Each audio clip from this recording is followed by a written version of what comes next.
ये विस्तार से इस पर बातचीत। तो आइए अब बात करते हैं पहली प्रमुख टॉप लाइन से जुड़ी हुई। तो देश की राजनीति में इस वक्त एक बड़ा विवाद खड़ा हो गया।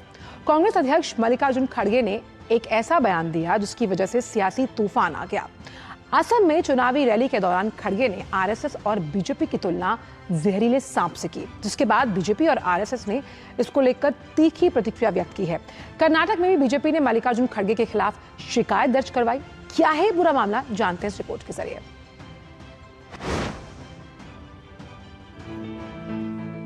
चुनाव में प्रचार राजनीतिक दलों का ब्रह्मास्त्र है। जीत या हार का पूरा गणित चुनाव में प्रचार की रणनीति पर निर्भर है। लेकिन चुनाव प्रचार के दौरान बेतुके और आपत्तिजनक बयानों ने कांग्रेस पार्टी की शुचिता और नैतिकता पर ही सवाल खड़े किए हैं। हाल ही में असम में चुनाव प्रचार के दौरान कांग्रेस अध्यक्ष मल्लिकार्जुन खड़गे ने आरएसएस और बीजेपी पर निशाना साधते हुए उन्हें जहरीला सांप बताया। उनके बयान के बाद देश भर में राजनीतिक घमासान तेज हो गया है। बीजेपी ने आरोप लगाया है कि यह बयान न सिर्फ आपत्तिजनक है बल्कि समाज में तनाव पैदा करने वाला है। कांग्रेस अध्यक्ष मल्लिकार्जुन खड़गे के इस बयान पर कर्नाटक में भाजपा नेताओं और कार्यकर्ताओं में भारी आक्रोश देखा गया। बीजेपी नेताओं ने खड़गे के खिलाफ शिकायत दर्ज कराते हुए सख्त कार्रवाई की मांग की है। बीजेपी ने मल्लिकार्जुन खड़गे पर आरएसएस और बीजेपी कार्यकर्ताओं पर मुसलमानों को भड़काने का आरोप लगाया। बेंगलुरु साउथ के जिला अध्यक्ष और विधायक सीके राममूर्ति, राज्य प्रवक्ता एस प्रकाश समेत अन्य नेताओं ने डीजी के समक्ष शिकायत दर्ज कराई और अधिकारियों से कड़ी कार्रवाई की मांग की। बीजेपी के प्रवक्ता प्रकाश ने कहा कि यह बहुत ही दुर्भाग्यपूर्ण है कि एक राष्ट्रीय पार्टी का अध्यक्ष अल्पसंख्यकों से अपील कर रहा है कि वे आरएसएस और बीजेपी के कार्यकर्ताओं को जहां भी देखें मारें। अगर कर्नाटक में पुलिस कार्रवाई नहीं करती है तो हम अदालत का रुख करने से भी पीछे नहीं हटेंगे और अदालत से अनुरोध करेंगे कि वह पुलिस अधिकारियों को मल्लिकार्जुन खड़गे के खिलाफ कार्रवाई करने का निर्देश दे।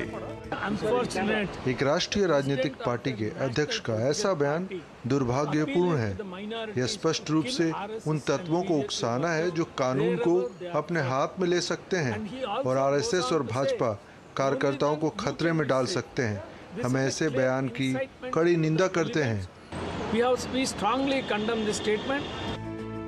इसके अलावा बीजेपी युवा मोर्चा ने बेंगलुरु के फ्रीडम पार्क में विरोध प्रदर्शन किया, जहां कार्यकर्ताओं ने देश विरोधी कांग्रेस पार्टी डाउन डाउन और एक समुदाय को खुश करने वाली कांग्रेस पार्टी जैसे नारे लगाए और खड़गे के बयान के खिलाफ अपना विरोध जताया। बीजेपी के केंद्रीय युवा अध्यक्ष जगदीश ने भी मल्लिकार्जुन खड़गे के इस बयान पर नाराजगी जताई। यह बहुत ही निराशाजनक है कि एक राष्ट्रीय पार्टी के अध्यक्ष ऐसी भाषा बोल रहे हैं जो आम लोगों को भड़काती है और कम्युनिज्म को बढ़ावा देती है। कर्नाटक में बीजेपी के परिषद विपक्ष के नेता चलवादी नारायण स्वामी मल्लिकार्जुन खड़गे के बयान पर भड़क गए। उन्होंने कहा कि खड़गे जी को 80 साल हो चुके हैं, इसलिए वे इस तरह के गैर जिम्मेदाराना बयान दे रहे हैं। उन्होंने यहाँ तक कहा कि खड़गे को तिहाड़ जेल भेजा जाना चाहिए और केंद्र सरकार से इस मामले में कड़ी कार्रवाई करने की अपील की। ये द्वेष भाषण की भाग है, तो इसके वास्ते इनको तुरंत सोमोटो केस इनके ऊपर लगाना, एफआईआर लगा के इनको अरेस्ट करके तिहाड़ जेल में रखना। नहीं तो ये एक आदमी पूरे समाज को बदनाम करेंगे। ऐसे लोगों को बाहर नहीं छोड़ना चाहिए। मल्लिकार्जुन खड़गे के इस बयान को लेकर सियासी घमासान लगातार तेज होता जा रहा है। चुनावी माहौल के बीच इस बयान ने राजनीतिक तापमान और बढ़ा दिया है और आने वाले दिनों में यह विवाद और गहराने के आसार हैं। Bureau report, DD news.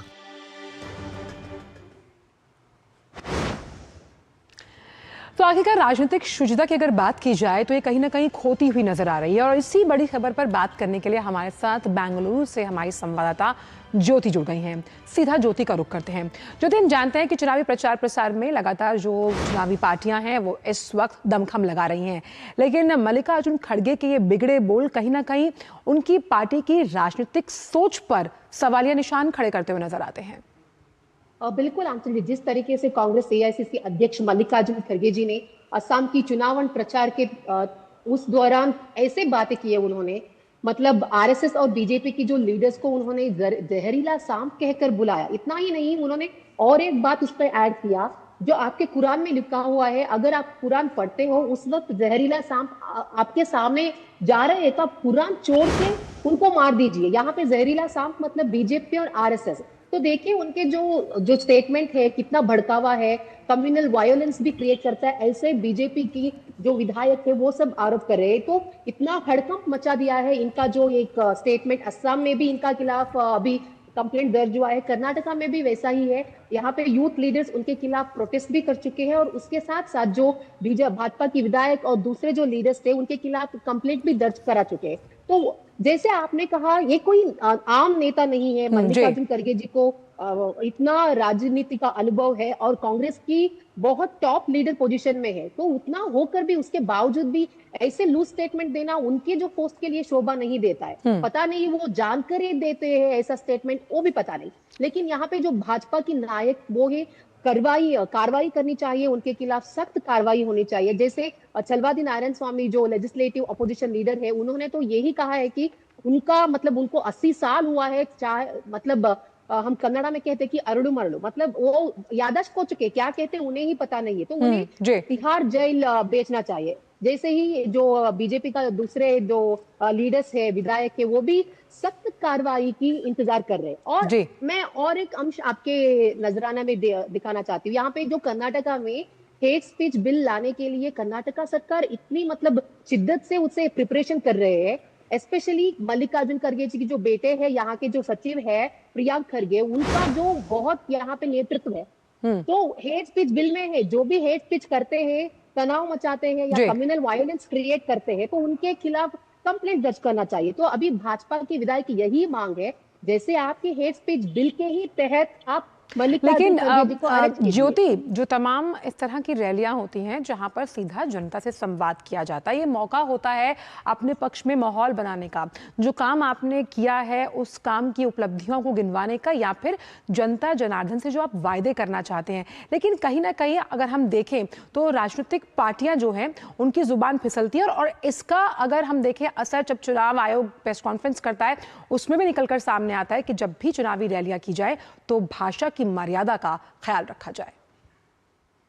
Yes, obviously देखिए एक रैली होता है तो अब एक दोनों पार्टी के बीच राजनीतिक भिन्नाभिप्राय होता है, वहां पे सैद्धांतिक भिन्नाभिप्राय होता है, चलता है। अगर उनके जो कार्यरीति के खिलाफ वो बातें करे, तो यहाँ पे तो निजी जैसे मामले के पर्सनल अटैक हो रहा है, ऐसा नहीं होना चाहिए। जैसे आपने कहा, कहीं आप रैली में जाते हो, जनता के सामने जाते हो, आपका क्या है, आप क्या योजना लाने वाले हैं, जनता के हित के लिए जन कल्याण प्रोग्राम क्या लाने वाले हैं जो बीजेपी नहीं ला सके, ऐसे आप बात कर सकते हो। या उसका कोई बीजेपी सरकार का कोई प्रोग्राम या उनका कोई प्रोजेक्ट अगर आपको पसंद नहीं है या लोगों के हित के खिलाफ है, ऑब्वियसली प्रजाप्रभुत्व में, कॉन्स्टिट्यूशन में राइट्स है कि उनका वो वहां पे मंडन कर सकते हैं उनके बात। लेकिन यहाँ पे जो आजकल की जो राजकीय राजनीति, रैली हो या इलेक्शन पब्लिसिटी हो, ये सब एक पर्सनल अटैक के लिए सीमित हो चुका है। दैट टू फ्रॉम मल्लिकार्जुन खड़गे लाइक सीनियर लीडर, उनके जुबान से ऐसे बातें आना, तो ये तो अनएक्सेप्टेबल है। क्योंकि उनका जो पॉलिटिकल हिस्ट्री देखे तो दूसरों को सुझाव देने में, दूसरों को गाइड करने की पोस्ट में वो है, लेकिन वो ही उनका जुबान फिसल गया है। तो जब भी आप रैली में जाते हैं, राजनीतिक जो भी पॉलिटिशियंस हो, सैद्धांतिक भिन्नाभिप्राय एक तरफ, अगर आपको आम जनता के हित में कुछ काम करना है तो वहां पे जाकर आपका क्या क्या प्रोग्राम है, आपका क्या क्या आलोचना है, उनके सामने रखिए। ना ही ऐसे निजी हमला कर कर आपको ही खुद को नीचा दिखाना अच्छा नहीं लगता है। बिल्कुल। और जब आप एक पॉलिटिकल लीडरशिप को रिप्रेजेंट करते हैं, एक पार्टी की विचारधारा को वहां पर रिप्रेजेंट करते हैं, तो आपका जो काम करने का तरीका है वो कितना जवाबदेह और अकाउंटेबल है, ये भी समझ में आना चाहिए वहाँ की जनता को। बहुत बहुत शुक्रिया आपका ज्योति, इन तमाम जानकारी को हमसे साझा